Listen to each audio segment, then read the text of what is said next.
ہمارے نا محلے میں ایک درزی ہوتا تھا، بہت کاریگر تھا، اس کے بڑے شاگرد تھے، اصل وہ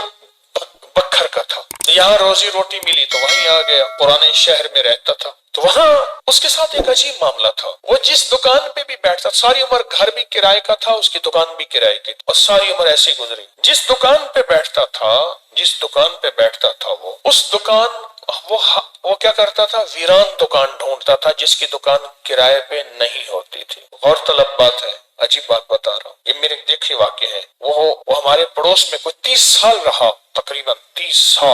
سال رہا، وہ ویران دکان لیتا تھا، نامور اتنا تھا کہ استاد کو آ کے دنیا ڈھونڈتی تھی چاہے وہ گلی کے کونے میں جہاں بیٹھ جائے، اتنا کاریگر تھا، ویران دکان ڈھونڈتا تھا جس دکان کو کوئی نہیں لیتا تھا، پھر لکھواتا تھا کہ میں اتنے سال تک نہیں اٹھائے گا، وہ خوشی سے لکھ کے دے دیتا تھا کیونکہ اس کو تجربہ تھا، اس کو نہیں تھا، اتنے اور بڑے بڑے طاقتور لوگوں کی گواہیاں ڈلواتا تھا کہ کل کو مجھے اٹھائے گا، کہ میں کیسے اٹھاؤں گا، میری دکان کرائے پہ نہیں جاتی، تو مجھے کرایہ دے رہا، اتنے عرصے سے میری دکان بند پڑی ہے، میں کیسے اٹھاؤں گا، کہہ رہے نہیں وہ تو مجھے اٹھائے گا، پتہ ہے مجھے، بڑے بڑے لوگوں کی گواہیاں ڈلواتا تھا، لکھواتا تھا، کرایہ دیتا رہوں گا، دیتا تھا، ادھر وہ کرائے پہ بیٹھتا تھا، چند دنوں کے بعد اس کے پاس لوگ آنا شروع ہو جاتے، یہ دکان دے، وہ اگر 20 روپے کرایہ دیتے ہم 30 روپے دیتے ہیں، ہم 40 روپے دیتے ہیں، کوئی کہ ہم 50 روپے دیتے ہیں۔ اب اس کا دماغ بیچارے کا تو ویسے ہلا چیترل گیا، دماغ تو ہلنا تھا، وہ اس کو آ کے کہتا کہ مجھے اتنے لوگ دے رہے ہیں، میں نے کہا میں نے تجھے پہلے کہا تھا لکھوا کے دو۔ اچھا یہ چند بار ہوا، جس دکان پہ بھی بیٹھتا تھا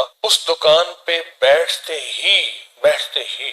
ہی اس کے ساتھ یہ معاملہ شروع ہو جاتا۔ اب یہ راز کسی کو پتا نہیں تھا، یہ راز ہے کیا اس کا، اس کے ساتھ کیا ہوتا ہے، اس کے ساتھ ایسا کیوں ہوتا ہے؟ اس نے نا ایک دفعہ یہ راز ایک بندے کو بتایا، اس نے مجھے بتایا، براہ راست میں نے اس سے بات نہیں ہوئی،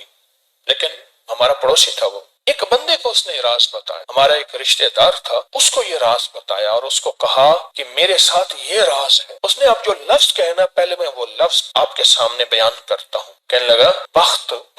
میرے اوپر پاگل ہے، اور مجھے اکھے بخت میرے اوپر پاگل ہے، میں نہیں چاہتا وال میں کو آتے ویلڑ میں دے، ویلڑ چپک جاتا ہے، چپٹ جاتا ہے، لپٹ جاتا ہے، میں نہیں چاہتا، آگے پھر مجھے لپٹ جاتا ہے بخت۔ اچھا جس کی دکان آنے کی ہوتی ہے 100 آنے کی ہو جاتی ہے، اچھا ادھر میں دکان چھوڑ کے جاتا ہوں کسی اور جگہ پہ، وہ دکان پھر آنے کی ہو جاتی ہے، پھر جہاں میں جا کے بیٹھتا ہوں پھر وہ 100 آنے کی ہو جاتی ہے، پھر وہ پیچھے والے مجھے آ کے بلاتے ہیں آپ کی مہربانی آ جاؤ، اس سے کم کرایہ دینا۔ تھا کوئی ایسا، کیونکہ ہاتھ کا کاریگر بہت کم ہوتا ہے جو سر پھرا نہ ہو، ہاتھ کا کاریگر وہ ہاتھ کا جس شعبے کا ہو، تھا کوئی سر پھرا، کہہ رہا میں نہیں جاتا تو دکان پہ، تم نے مجھے نکالا تھا، ساری زندگی اس نے ایسی گزاری۔ اب یہ بخت کہاں سے ملا؟ اب بخت کو سن، کہا میرا باپ مزدور تھا، مزدوری کرتا تھا،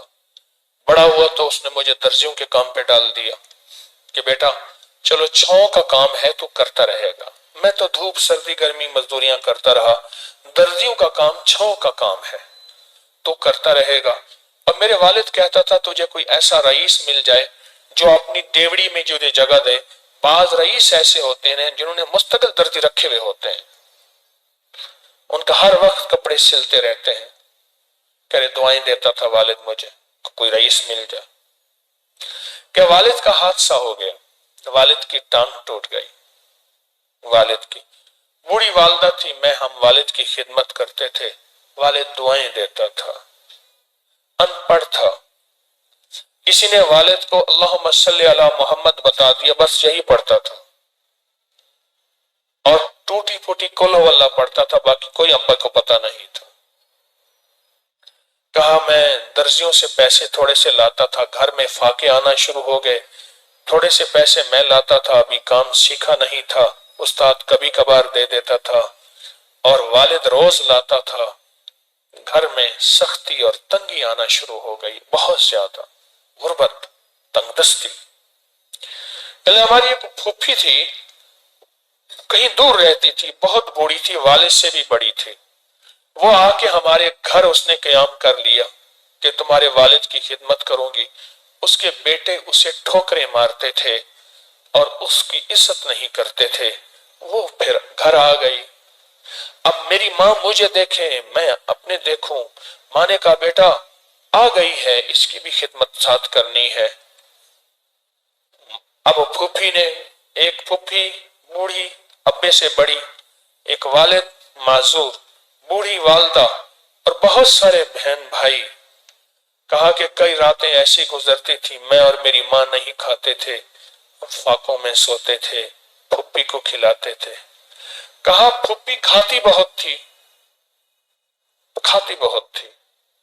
آپ بچوں کا سب کچھ کھا جاتی تھی، سارا اپنا بھی کھا جاتی تھی، کھاتی بہت تھی پھوپھی۔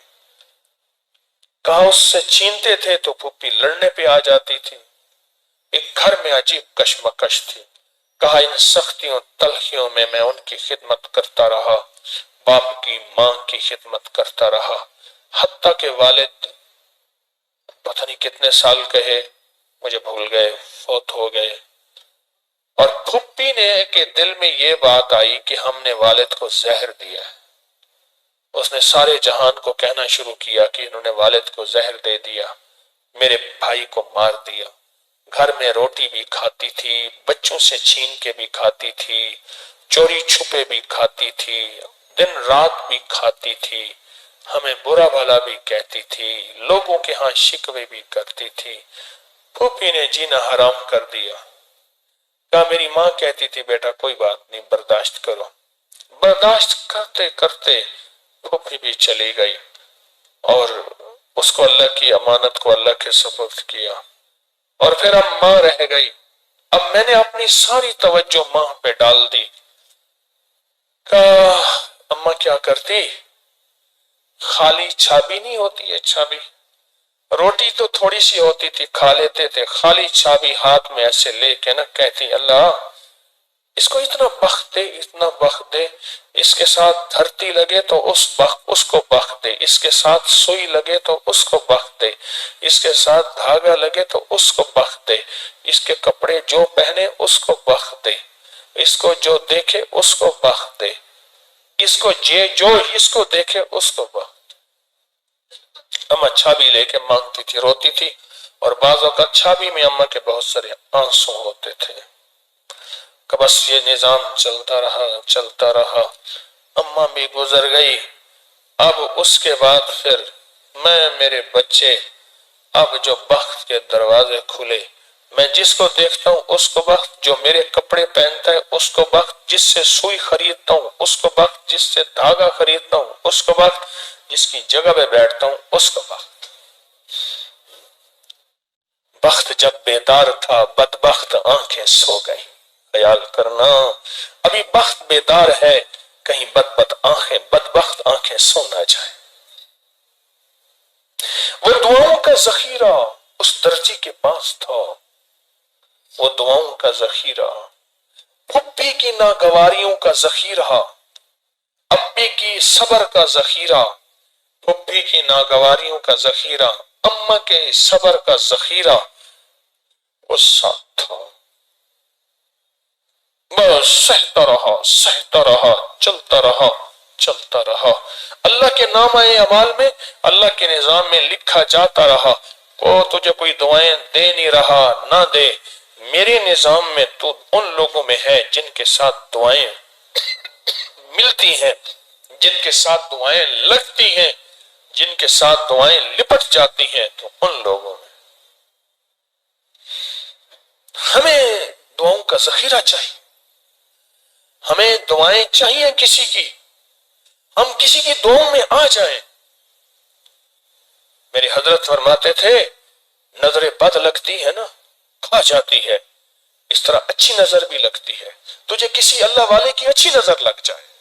تجھے مرشد کی اچھی نظر لگ جائے، تجھے ماں باپ کسی درویش کی اچھی نظر لگ جائے، اور نظر تیرا کام بنا دے گی۔ جس طرح بری نظر کھا جاتی ہے، برباد کر دیتی ہے، اس طرح اچھی نظر آباد اور شاد کر دیتی ہے، با مراد کر دیتی ہے۔